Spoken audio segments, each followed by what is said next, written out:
আপনারা যারা ইউএস এর B1 B2 ভিসার জন্য রিসেন্টলি আবেদন করতে চাচ্ছেন বা অলরেডি আবেদন করে ইন্টারভিউর জন্য অপেক্ষা করছেন, তাদের জন্য এবি কনসালটেন্সি আয়োজন করেছে একটা কমপ্লিট গাইডলাইন সংক্রান্ত লাইভ সেশন, যেখানে সরাসরি আমি উপস্থিত থেকে আপনাদের সাথে আলোচনা করব যে আপনাদের কখন আসলে ইউএস এর B1 B2 ভিসার জন্য আবেদন করা উচিত।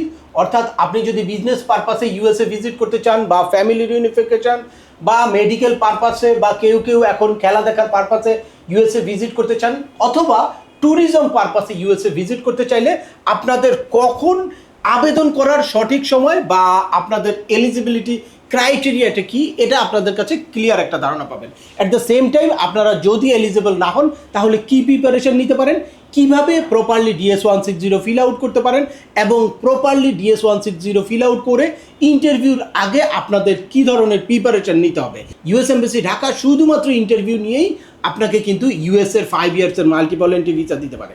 সে কারণে আপনার দরকার সঠিক প্রিপারেশন এবং সঠিক গাইডলাইন। এই লাইভ সেশনে আপনি পাবেন ইন্টারভিউর পূর্ণাঙ্গ গাইডলাইন, প্র্যাকটিক্যাল এক্সপেরিয়েন্স সহ। অ্যাট দ্য সেম টাইম কোনো কারণে আপনি যদি এর আগে রিফিউজ হয়ে থাকেন তাহলে রিফিউজ হওয়ার পরে কিভাবে আপনারা B1 B2 ভিসাটাকে নিশ্চিত করতে পারেন সেটাও জানতে পারবেন। এই লাইভ সেশনের আসন সংখ্যা খুবই সীমিত, তাই আজই আপনার আসনটি নিশ্চিত করুন।